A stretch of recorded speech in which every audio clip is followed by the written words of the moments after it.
Sábado a todos. Eu vou confessar para vocês que fazia tempo que eu queria ver essa igreja cheia novamente. É uma alegria muito grande. E ao mesmo tempo, um motivo de preocupação e ansiedade, confesso. Porque é a primeira vez que eu estou pregando para uma igreja cheia de sábado.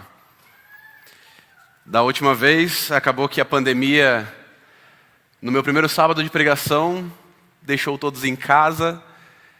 E agora é um prazer estar com vocês. Que bom que a igreja está cheia, que bom que dentro do nosso combinado, né, você está aqui conosco para ouvir um pouquinho da palavra de Deus. Você está feliz de estar aqui? Que bom. É uma sensação muito interessante, muito engraçado ver a igreja cheia de pessoas. Infelizmente eu não estava aqui na semana passada, então é reconfortante, é muito emocionante ver pessoas aqui na igreja. Que bom que você está aqui.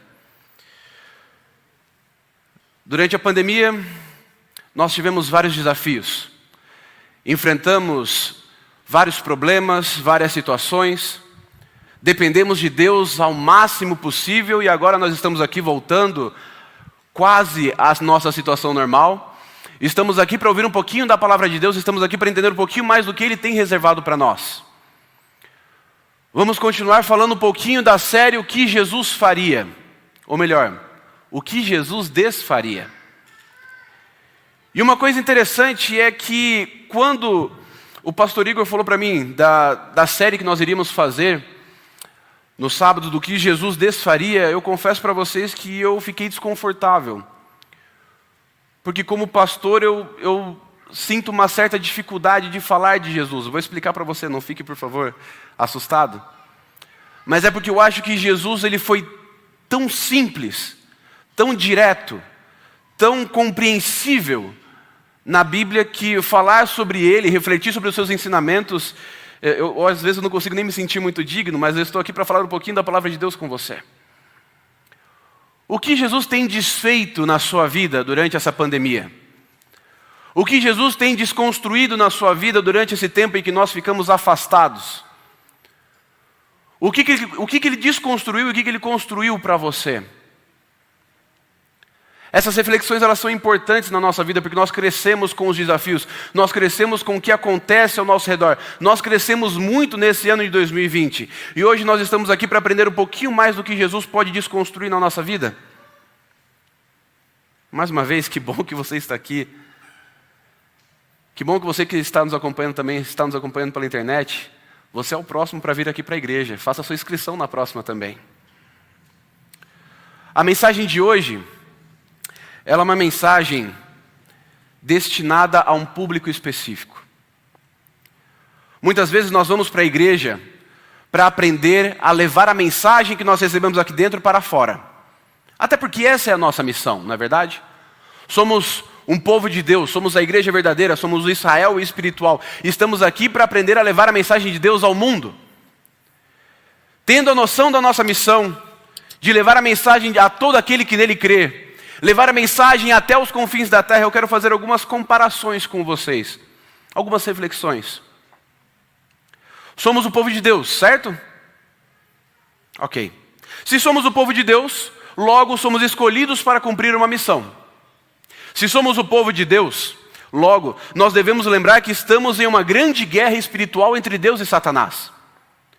Somos o povo de Deus. Logo nós entendemos que nesse cenário de guerra, inimigos vão aparecer fazendo frente à nossa missão e vão tentar nos atrapalhar.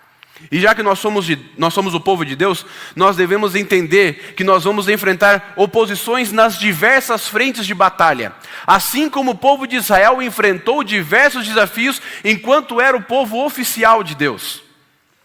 Entendendo a comparação, entendendo essas comparações, nós podemos nos preparar para receber mensagens, nós podemos preparar mensagens para o mundo e para nós mesmos. E hoje, eu vim preparar uma mensagem, eu vim apresentar uma mensagem dedicada a nós. Entendendo que nós fazemos parte do povo de Deus, entendendo que nós fazemos parte de uma grande guerra, eu quero levar você a reflexão ao próprio coração. Corremos um risco quando a mensagem de Deus é para a própria igreja. Corremos risco quando a mensagem de Deus é para o nosso próprio coração. Sempre quando nós ouvimos, ou engraçado que às vezes quando nós ouvimos que a mensagem ela é para dentro da igreja, nós ficamos tentados a comparar o mensageiro com a santidade e a nobreza de Cristo. E acabamos, sem querer, desacreditando o mensageiro no nosso coração. Como é que eu sei disso? Porque é isso que eu faço muitas vezes quando eu estou ouvindo uma mensagem que é direcionada para mim. E agora que eu sou o mensageiro, eu trago a reflexão que Paulo teve em 1 Timóteo, capítulo 1, versículo 15, quando ele diz o seguinte: essa afirmação é fiel e digna de toda aceitação. Cristo Jesus veio ao mundo para salvar os pecadores, dos quais eu sou o principal. Então hoje, como um dos piores, um dos principais pecadores dessa igreja, pela graça e misericórdia de Cristo, eu estou aqui para falar do que Jesus desfaria na nossa sociedade, na nossa vida nos dias de hoje. Ele desconstruiria, ele condenaria um dos maiores inimigos e uma das maiores estratégias de Satanás para atrapalhar o movimento da salvação do mundo, da pregação do evangelho, a vaidade. Por que a vaidade é tão importante? Você já se perguntou? Por que nós precisamos que Jesus desfaça essa vaidade para que o cumprimento da sua missão aconteça e para que Jesus volte o mais rápido possível para esse mundo? É simples. Porque a vaidade ela é imperceptível. Porque a vaidade ela é invisível. Ela chega no meio das pessoas, causa intrigas, ela diverge opiniões, cega as pessoas para a palavra de Deus e ensurdece o coração para o chamado de Jesus. O povo de Israel na sua época sofreu muito por causa da vaidade. Durante toda a sua existência, eles lutaram contra esse pequeno ponto que atrapalhava muito a sua missão. Olha só, do Êxodo até o cativeiro babilônico, o povo de Israel lutou com a vaidade concentrada na autossuficiência de buscar outras divindades que pudessem fazer o povo prosperar. E depois do retorno do cativeiro babilônico, até os dias de Jesus, a vaidade fazia com que o povo de Deus ficasse preso dentro da autossuficiência, na maneira de adorar e na maneira de obter a salvação. A vaidade é perigosa. A vaidade precisa ser desfeita, desconstruída na nossa vida. Agora, nós entendemos que o povo de Israel, ele sofreu com a vaidade, atrapalhando a missão de enxergar um Messias, tanto no começo quanto no final dos seus momentos como povo de Deus. Mas o que eu tenho a ver com isso? Ok, pessoas na Bíblia tiveram problemas. Pessoas na Bíblia passaram por momentos de vaidade, mas a situação que nós vivemos hoje é muito diferente. Nós estamos em outra cultura, estamos em outra época, estamos em outra realidade. Por que eu preciso pegar esse conceito e aplicar na minha vida? Por que eu tenho que desconstruir isso na minha vida, sendo que hoje eu não tenho outros deuses? Sendo que hoje a meritocracia, como o pastor Pedro pregou nos últimos sábados, ela já está desfeita. Sabe por quê? Porque a vaidade se adapta. A vaidade, ela se molda. Eu quero entender com você primeiro o que é a vaidade. Se você abrir o dicionário, se você fizer uma busca no Google, você vai entender o seguinte, que vaidade é característica daquilo que é vão, que não possui conteúdo e se baseia numa aparência falsa, mentirosa. Ela está baseada no excesso de valor dado à própria aparência, aos atributos físicos ou intelectuais, caracterizado pela esperança de reconhecimento e admiração de outras pessoas.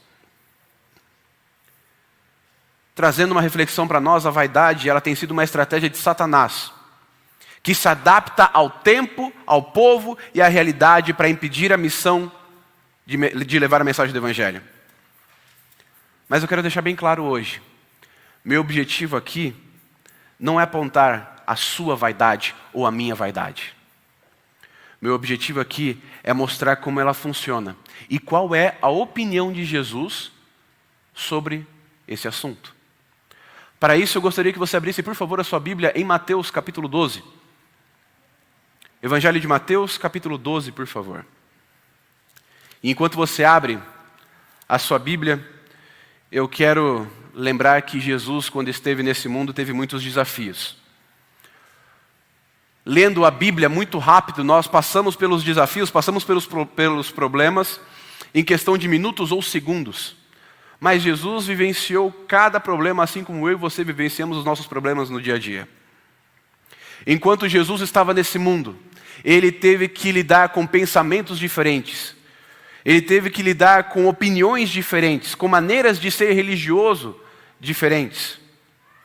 Dentro da religião judaica, existiam alguns partidos, 8, para ser mais exato. E Jesus tinha que lidar com cada pensamento de cada partido. Na época de Jesus, esses partidos eram os fariseus, os saduceus, os anciãos do povo, os herodianos, os essênios, os zelotes, os publicanos e o povo da terra. Cada um com a sua opinião, cada um com a sua maneira de pensar, cada um com a sua maneira de agir e entender o relacionamento com Deus. Como é que você prega para as pessoas ao seu redor sobre um Deus maravilhoso, sobre um reino de Deus, tendo 8 tipos de opiniões diferentes por onde quer que você vá? É difícil. Um dos grupos aqui que mais tentou atrapalhar o ministério de Jesus foram os fariseus. Eles tinham uma excelente conduta, porém uma péssima visão deles mesmos. Os fariseus, eles eram pessoas dedicadas à santificação, ao contato com a lei de Deus, especialistas nas escrituras, mas infelizmente em alguns momentos eles deixavam de lado o foco de uma vida dedicada a Deus para atrapalhar o plano de salvação com orgulho e vaidade. Eram boas pessoas, eram fiéis a Deus, eram pessoas que estavam dedicadas a ser os melhores filhos de Deus possíveis, só que infelizmente, junto com tudo isso, o orgulho e a vaidade acabavam tomando conta do seu coração. No capítulo 12, nós temos ali alguns momentos especiais onde os fariseus começam a questionar Jesus, começam a deixar que a vaidade fale mais alto, começam a fazer com que as pessoas duvidem da veracidade de Jesus, duvidem se ele é realmente o Filho de Deus, duvidem da sua honra ao cuidar, por exemplo, do sábado. No versículo 1 e no versículo 2 nós encontramos a seguinte situação, acompanhe comigo. Por aquele tempo, em dia de sábado, passou Jesus pelas searas. Ora, estando os seus discípulos com fome, entraram a colher espigas e a comer. Os fariseus, porém, vendo isto, disseram-lhe, eis que os teus discípulos fazem o que não é lícito fazer em dia de sábado. Nos 3 primeiros blocos do capítulo 12, do livro de Mateus, os fariseus vão argumentar a respeito do sábado. Vão questionar a Jesus a respeito do sábado. Porque de acordo com a visão deles, aquilo que Jesus fez, ou aquilo que os discípulos fizeram, era errado, era pecado, era contra a lei que eles seguiam. Por um lado, nós temos os fariseus se sustentando em suas próprias leis, que não eram ruins. Eles estão ali para mostrar a Jesus o que é realmente uma vida de dedicação vaidosa a Deus. Por um outro lado, nós temos Jesus apresentando um sábado pela perspectiva divina, de comunhão e relacionamento baseado nas Escrituras de Deus. E nesse mesmo momento, nesses 3 primeiros blocos, Jesus, ele se põe como autoridade do sábado, como Senhor do sábado, algo que já pertence a ele justamente porque ele é o Criador do sábado.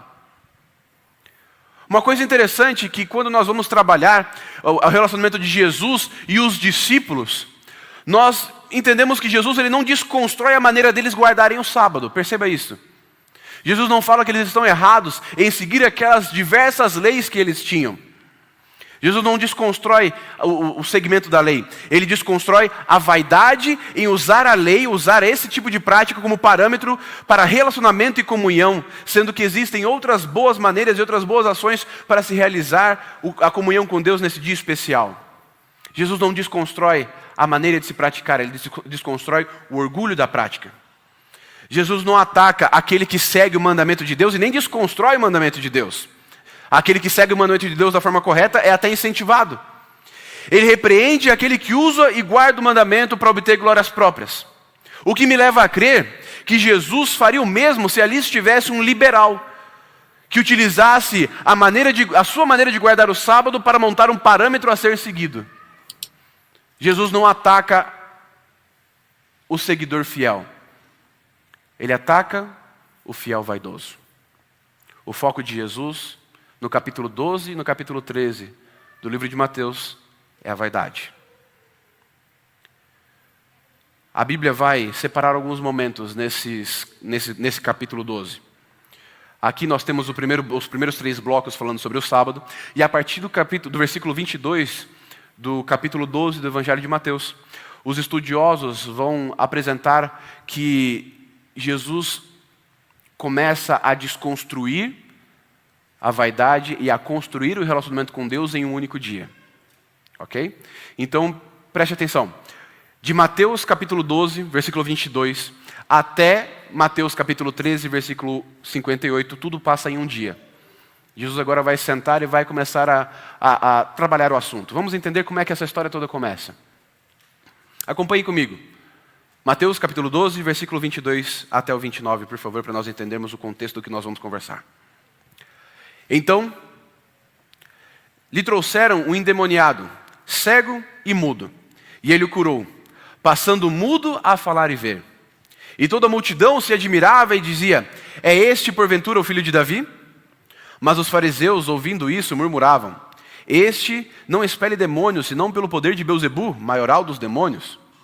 Jesus, porém, conhecendo os pensamentos, disse: todo reino dividido contra si mesmo ficará deserto, e toda cidade ou casa dividida contra si mesma não subsistirá.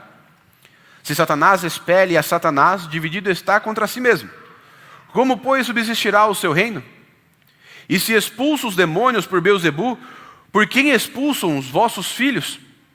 Por isso, eles mesmos não serão vossos juízes. Por isso, eles mesmos serão os vossos juízes. Se, porém, eu expulso os demônios pelo Espírito de Deus, certamente é chegado o reino de Deus sobre vós. Ou como pode alguém entrar na casa de um valente e roubar-lhe os bens sem primeiro amarrá-lo, e então saqueá-lo a casa? Jesus está passando por um momento especial nesse dia, começo de dia. E Jesus está saindo para ensinar, ele está saindo para mostrar o reino de Deus, e algumas pessoas trazem para ele um endemoniado que está cego e surdo. Desculpa, ele está mudo e surdo. Jesus cura esse homem, expulsa o demônio, e ali as pessoas ficam maravilhadas pelo seu milagre. As pessoas ficam admiradas porque aparentemente o Messias está entre elas. Os fariseus, com a vaidade no seu coração, achando que são os donos da verdade, começam a pensar o seguinte: olha, talvez esse Jesus seja utilizado pelo próprio Satanás para poder expulsar os demônios. Ele seja utilizado pelo próprio inimigo de Deus para aparentemente enganar as pessoas do povo de Deus, para fazer com que as pessoas percam a sua oportunidade de salvação. Jesus aqui, nessa história, ele aparentemente fica indignado com a situação toda. Porém, com o que ele fica indignado? Realmente. A indignação de Jesus, ela está na persistência do erro. A acusação em si não chega a ser um problema para Jesus de que ele está sendo utilizado por Satanás, porque ele já havia mostrado a sua ligação com Deus em vários outros momentos da história e do seu ministério. Jesus aqui começa o pensamento lógico do zero. Ele vai começar agora a desconstruir tudo. E ele começa a falar o seguinte: olha, se Satanás expulsa os seus próprios demônios, então ele se sabota. Se Jesus expulsa os demônios pelo poder divino, logo ele merece a atenção daqueles homens, porque é chegado para eles do reino de Deus. A sua demonstração de atenção àqueles homens, ela vai além de tudo aquilo que você imagina. Jesus, ele se preocupa com a salvação deles, e por isso ele continua a falar, a partir do versículo 30, capítulo 12 do livro de Mateus: quem não é por mim, é contra mim. Quem é comigo, não junta, espalha. Por isso vos declaro: todo pecado e blasfêmia serão perdoados aos homens, mas a blasfêmia contra o Espírito não será perdoada. Se alguém proferir alguma palavra contra o Filho do Homem, ser-lhe-á isso perdoado. Mas se alguém falar contra o Espírito Santo, não lhe será perdoado, nem neste mundo, nem no porvir. Jesus, ele pega pesado aqui com aqueles homens. Ele fala o seguinte: olha, eu não tenho problema com você duvidar de quem eu sou. Eu não tenho problema, isso aí a gente resolve. Eu faço mais alguns milagres, eu ensino você mais alguns conceitos do reino de Deus e a gente vai trabalhando isso no seu coração. Nós vamos construindo a verdade do Messias na sua vida. O problema que eu me preocupo, o problema que Jesus fala que ele se preocupa aqui é o pecado contra o Espírito Santo. Em outras palavras, ele fala o seguinte: olha, meu querido, você pode me acusar de tudo que você quiser, não tem problema, mas por favor, não fique preso à sua vaidade, porque a sua vaidade te impede de entender a necessidade e a dependência de Deus. A sua vaidade o leva a pecar contra o Espírito Santo, e pecado contra o Espírito Santo não tem perdão. Esse pecado contra o Espírito Santo é algo que causa medo em muitas pessoas, não é verdade? O que é o pecado contra o Espírito Santo?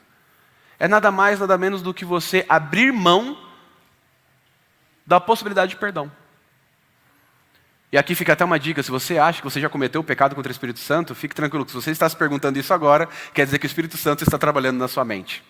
Mas Jesus ele fala para aqueles homens que estão tão vaidosos a ponto de não entender a necessidade e a dependência de Deus. E Jesus fala o seguinte: olha, tomem cuidado com isso, por favor. Prestem atenção, porque se você colocar o seu coração acima daquilo que Deus tem oferecendo para você, está oferecendo para você, você não vai poder obter perdão. Não obtendo perdão, você não obtém salvação. Não obtendo salvação, você não obtém vida eterna. Tome cuidado com o pecado contra o Espírito Santo. Não coloque a vaidade acima de tudo na sua vida. Não coloque isso como ponto principal do seu coração. Olhe para mim. Olhe para Jesus, que está falando para vocês agora. Eu quero te apresentar um caminho, e eu quero levar você à compreensão da lógica. Jesus continua ali no versículo 33. Ele fala: olha, entenda quem eu sou, entenda qual é o meu propósito. Ele fala: ou fazer a árvore boa e o seu fruto bom, ou a árvore má e o seu fruto mau. Porque pelo fruto se conhece a árvore. Raça de víboras, como é que vocês podem falar coisas boas sendo maus? Porque a boca fala do coração, daquilo que o coração está cheio. Meus queridos, abram mão da vaidade e enxerguem quem está na frente de vocês. Fariseus, prestem atenção no que eu estou falando. Observem a lógica. Você não consegue pegar um bom fruto de uma árvore ruim, e nem uma árvore ruim pode produzir um bom fruto. Preste atenção, se eu tenho bons frutos, quer dizer que eu venho de um bom lugar, quer dizer que eu tenho uma boa mensagem. Preste atenção em quem eu sou, porque agora, desconstruindo a necessidade da vaidade, eu vou construir a necessidade e a dependência de Deus no seu coração.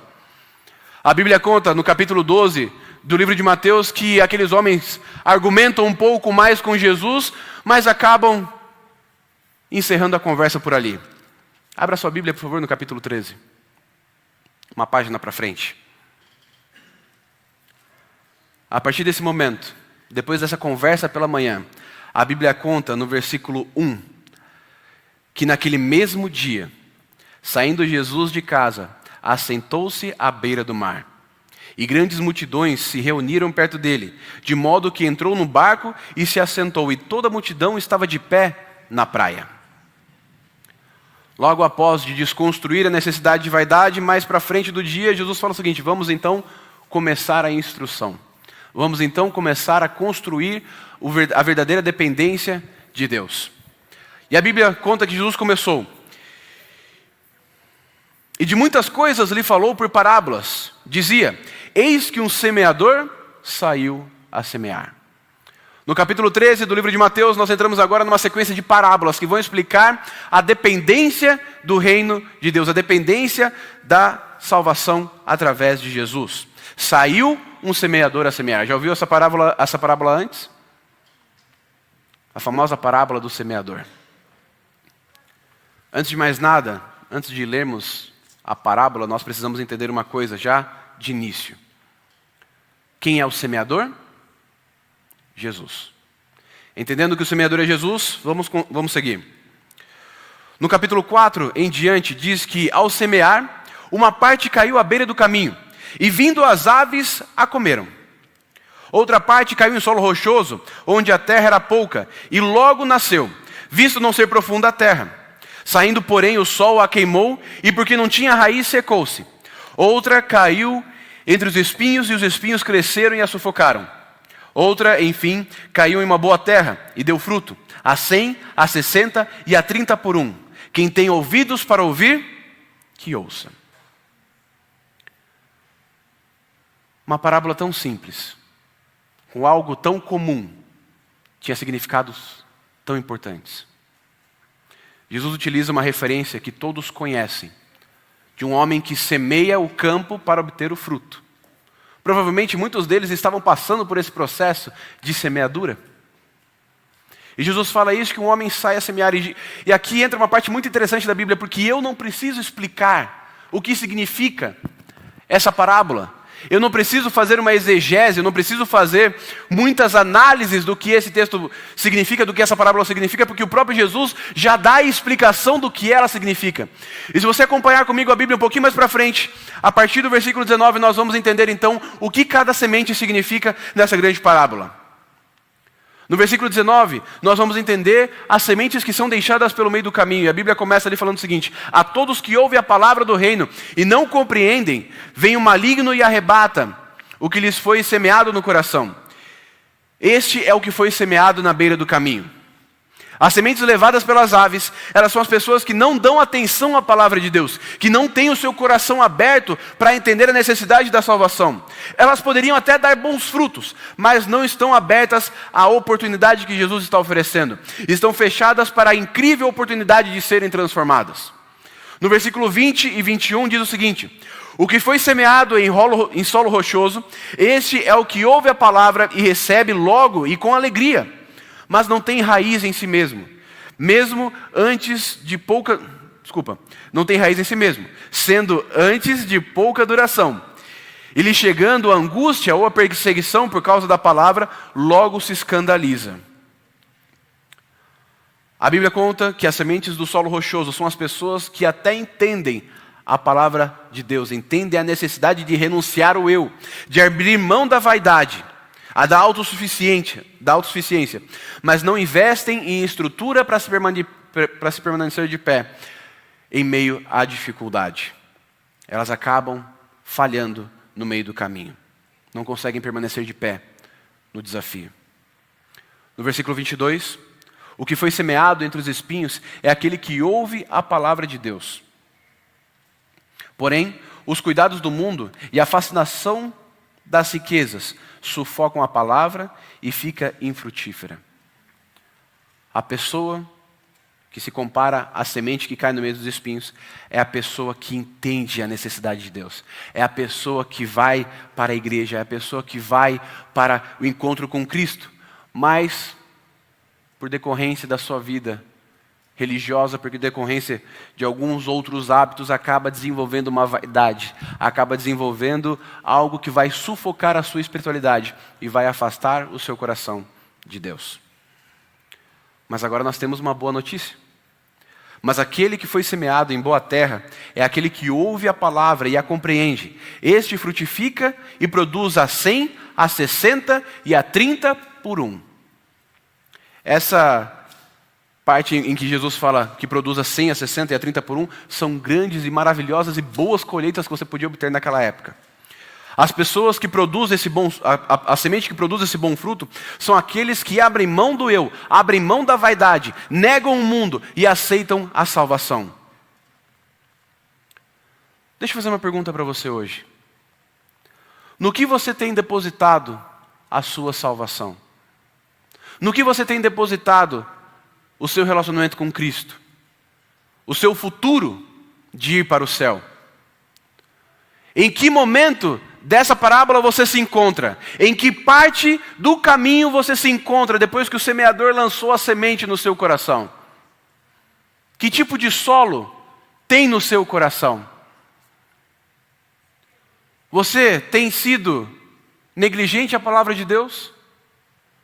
Tem deixado de lado a necessidade de uma salvação? Você tem aceitado a palavra de Deus, mas não tem nutrido conhecimento para se permanecer de pé no meio das dificuldades? Você, por algum acaso, tem desenvolvido uma vaidade no seu coração dentro da igreja e está te impedindo essa vaidade de acessar o céu e de depender totalmente de Cristo e da sua oportunidade de vida eterna? Ou você tem colocado no seu coração um terreno fértil, aberto a receber a palavra de Deus, abriu mão do próprio eu, abriu mão da vaidade, da necessidade de receber elogios, da necessidade de buscar a própria salvação, e agora você encontra no seu coração um terreno fértil para que Jesus atue na sua vida e para que você se encontre com Ele no céu quando Ele voltar a esse mundo.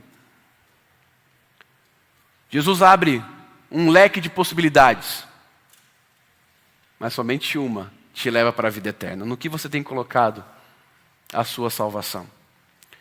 Jesus termina aquela parábola para todos os que estão ali perto, fariseus e pessoas comuns, com a seguinte frase: quem tem ouvidos para ouvir, que ouça. Meus queridos, quem tem ouvido para ouvir, que ouça o que Deus está falando para nós hoje. Que ouça aquilo que Jesus está nos apresentando através da desconstrução da vaidade. Jesus, ele se preocupa com a salvação de todas as pessoas. Ele se preocupa tanto com a salvação que ele já está preparado com os estágios da vaidade. Sabe como é que funciona? Primeiro você tem a vaidade no seu coração. Essa vaidade acaba trazendo orgulho e acaba te cegando para algumas coisas. Jesus, ele fala o seguinte: olha, venha para mim, abra mão do eu, me deixe entrar no seu coração e eu vou produzir grandes frutos. E você abre o seu coração, e você abre a oportunidade para Jesus entrar. E o primeiro estágio da vaidade, ele é desconstruído. Só que Jesus é esperto. Ele não para na parábola do semeador. Ele não para por ali porque ele sabe que o próximo estágio da vaidade vai falar o seguinte: eu já abri mão de tudo. Falta agora você. Você é vaidoso. Você é orgulhoso. Você precisa de Deus. Você precisa de aceitar aquilo que eu aceitei. E acaba que a vaidade não sai completamente do coração. E você começa então, ao invés de utilizar a vaidade para promover a si mesmo, você começa a condenar as outras pessoas. E Jesus fala o seguinte: então, para você que está pensando isso, eu quero complementar o meu ensinamento. Eu quero complementar a minha desconstrução e a minha construção da dependência de Deus. Faz o seguinte: abra sua Bíblia em Mateus capítulo 13, versículo 24 em diante. Você vai encontrar ali a parábola do joio e do trigo. E Jesus fala o seguinte: olha, eu já previ o que está acontecendo no seu coração, para que você não vire para o seu colega, para que você não vire para o seu irmão e comece a atacá-lo e comece a mostrar a vaidade no seu coração, porque eu não estou preocupado com o que você enxerga, eu estou preocupado com o que tem no seu coração. Eu vou te contar mais uma história. Um homem saiu a semear novamente, mas esse homem ele é mais poderoso, ele tem uma fazenda. E a Bíblia conta que ele plantou sementes de trigo e ele começou a cuidar dessa terra. Os seus empregados também cuidavam. Veio um inimigo no meio da noite e lançou sementes ruins naquela terra, onde ele havia plantado uma boa plantação de trigo. E com o tempo, os ceifadores ou os ceifeiros, eles vêm até o seu mestre, até o semeador e falam o seguinte: mestre, existe joio no trigo. Existe aqui plantas que parecem trigo, que têm quase o mesmo formato, mas não têm fruto. São ocas, atrapalham o trigo que está crescendo. Podemos arrancar? O semeador fala o seguinte: não arranque. Porque pode acontecer de você acabar arrancando o trigo junto com o joio. Deixa que cresçam juntos. Deixa que os dois se desenvolvam.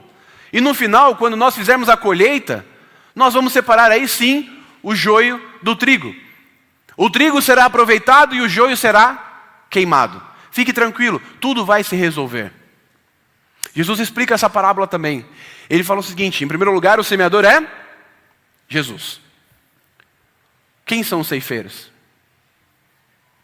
Os anjos. Muito obrigado. São os anjos que estão analisando como a humanidade se porta. E em muitos momentos, esses anjos enxergam pessoas que estão no mesmo ambiente, mas algumas estão dependentes da necessidade da salvação. Outras pessoas estão ocas por dentro, dependendo da sua própria vaidade. E Jesus fala o seguinte: olha, nem se vocês quisessem, vocês conseguiriam arrancar o joio do meio do trigo agora, porque não é momento para isso. Não é momento para você separar. Deixa que os dois cresçam juntos. Trazendo para a realidade interpretada, Deixa que os dois cresçam juntos e deixa até que o joio tenha a oportunidade de aceitar a maravilha de depender de Deus e se tornar trigo. Deixa que os dois cresçam juntos. Deixa que os dois se desenvolvam. E no final, Deus vai separar quem é quem. Fique tranquilo. Deixe que todos se desenvolvam. Deixe que todos tenham a oportunidade de se tornar dependentes da salvação de Deus. E no final, aí sim, aqueles que aceitaram vão para um bom lugar. E aqueles que rejeitaram, infelizmente, vão sofrer as consequências das suas ações. Para aquele que pensa que pode virar para o outro lado e falar o seguinte: olha, eu já abri mão da minha vaidade. Abra mão da sua. Jesus fala o seguinte: fique quieto. Cuide do seu próprio coração. Nem os anjos estão interferindo nisso. Deixe que no final eu resolvo tudo. Por enquanto, aproveite a oportunidade para não se tornar joio. E quem é joio, aproveite a oportunidade para se tornar trigo. Jesus, ele se preocupa com a salvação. Essa parábola indica duas coisas. Primeiro, existe oportunidade para todo aquele que quer tomar uma decisão certa na sua vida. Segundo lugar, não existe a necessidade de averiguar ou arrancar a presença do joio do meio do povo de Deus. Até porque existe risco para todos os lados. A Bíblia conta que Jesus ele vai começando a explicar a parábola da semeadora, a parábola do joio e do trigo. E eu quero fazer um convite para você agora a se colocar dentro daquele momento da história. Eu costumo falar que eu gosto de ler a Bíblia entendendo que eu sou um personagem que está nesse exato momento. Embora eu conheça o final da história, eu quero entender, eu quero sentir o que aqueles homens estavam sentindo quando estavam aprendendo de Jesus. Quero fazer o convite para você fazer o mesmo. Você agora, não estou acusando, é um exemplo, você agora é um fariseu. Você é um fariseu que de manhã estava vendo Jesus desconstruir a sua vaidade e agora você está vendo Jesus construir a necessidade de uma salvação. Você é o fariseu, você é aquela pessoa que estava orgulhosa de si mesma, você é a pessoa que gostava dos elogios, você é a pessoa que gostava de ser o destaque da sociedade, você é a pessoa que garantia ou achava que garantia a sua própria salvação, e agora você se encontra com o Salvador do mundo, você tem desconstruído a sua vaidade, você tem reconstruído a dependência de Deus. O que você faz agora? Como que você se encontra agora? Se eu me encontrasse como um fariseu nesse momento com Jesus, aprendendo dele, eu ficaria desesperado. Por que desesperado? O que eu faço agora? Minha vida toda foi baseada em orgulho, vaidade e autossuficiência. O que eu tenho depois que eu abro mão de tudo isso? Já se perguntou? Do que você abriu mão quando você aceitou ser filho de Deus? Do que você poderia ter lá fora, do que você poderia ter em outros lugares desse mundo? Mas você abriu mão disso. Você já se perguntou o que você acabou perdendo de uma certa maneira? Aqueles fariseus agora estavam se encontrando na mesma pergunta. O que eu faço? Eu não tenho mais nada a não ser a dependência de Deus.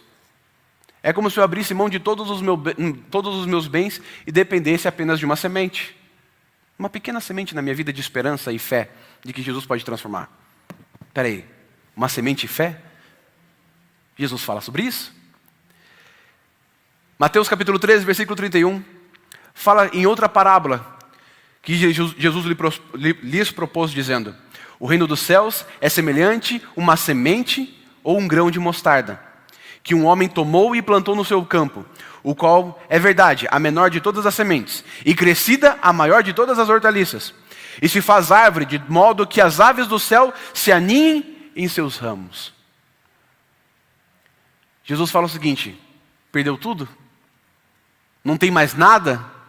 Ficou sem o seu orgulho? Ficou sem a sua verdade? Está aqui essa semente para você.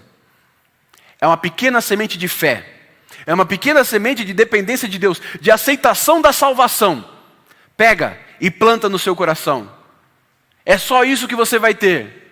Mas pode ter certeza que um dia eu vou fazer com que essa semente brote e se torne uma grande árvore, majestosa, que dê frutos para outras pessoas e para o reino de Deus. Pega essa semente, planta no seu coração. Você não tem mais nada, mas fica tranquilo, que aquilo que eu tenho vai ser maravilhoso para a sua vida. E Jesus começa a falar da oportunidade de você apostar tudo no reino de Deus, de você deixar tudo dedicado para Ele. Porque Jesus não fala somente sobre uma semente, Ele fala também sobre a parábola do fermento. Ele fala sobre a parábola de um tesouro escondido. E essa parábola do tesouro eu acho muito interessante, porque ele fala que o reino dos céus é semelhante a um tesouro oculto no campo, o qual certo homem, tendo achado, escondeu. E transbordante de alegria, vai e vende tudo o que tem e compra aquele campo para ter aquele tesouro escondido. E estar ao lado de Deus quer dizer que você vai abrir mão de muitas coisas. Vai abrir mão do seu orgulho, vai abrir mão da sua autossuficiência, vai abrir mão de muitas outras coisas na sua vida, mas fique tranquilo porque você tem um tesouro oculto que só você pode aproveitar e que Deus tem reservado para você. Coloque na balança. O que mais vale a pena nesse mundo? Ter a sua vaidade, o orgulho, a atenção das pessoas ou a certeza de uma vida eterna ao lado de Deus em um lugar maravilhoso e totalmente perfeito? Mas que para chegar lá, infelizmente, agora você tem algo pequeno na sua mão. Meus queridos, uma das coisas mais intrigantes para mim é que eu tenho que falar para vocês, não tendo desfrutado ainda dessa árvore. A fé em Jesus trabalha assim. Eu ainda não fui para o céu. Eu ainda não concretizei a fé em uma vida perfeita e eterna. Mas eu plantei a semente no meu coração. Eu ainda não recebi a recompensa de Deus, mas eu posso falar para você que Deus está vindo para te entregar essa recompensa. Ele está querendo fazer com que você viva ao lado dele eternamente. Simplesmente pegue a semente que Deus te deu e coloque no seu coração. Coloque em boa terra e deixe ela desfrutar. Meu convite para nós hoje é para que nós deixemos de lado a vaidade tão valiosa. Para que nós deixemos de lado a vaidade e ouçamos o chamado de Jesus. Plantemos a semente da fé e aguardemos juntos o seu reino eterno, porque Ele está vindo. Feche seus olhos, vamos orar. Querido Deus, muito obrigado porque em todos os momentos da nossa vida, o Senhor tenta alcançar o nosso coração. Muito obrigado porque mesmo com a nossa vaidade, mesmo com o nosso orgulho, o Senhor não desiste de nós. Nós entendemos a necessidade de depender de Ti, Senhor. Entendemos a recompensa que o Senhor tem guardado para nós. O que nós pedimos agora é que o Senhor nos capacite, transforme o nosso coração, para que essa dependência seja verdadeira, duradoura, e para que ela seja também uma maneira por onde outros corações também vão acessar a sua verdade. Pedimos que o Senhor transforme a nossa vida. Continue conosco. Nos desconstrua tudo aquilo que o Senhor precisar. E reconstrua tudo aquilo que o Senhor quiser em nosso coração. Continue caminhando conosco. Continue nos abrindo os olhos. E por favor, venha o mais rápido possível para essa terra para nos buscar. Queremos morar contigo logo. Queremos conhecer o Senhor pessoalmente. E até lá, continue nos usando. E continue nos transformando. Fique conosco nesse sábado, no restante da programação. É o que te pedimos e agradecemos em nome de Jesus. Amém.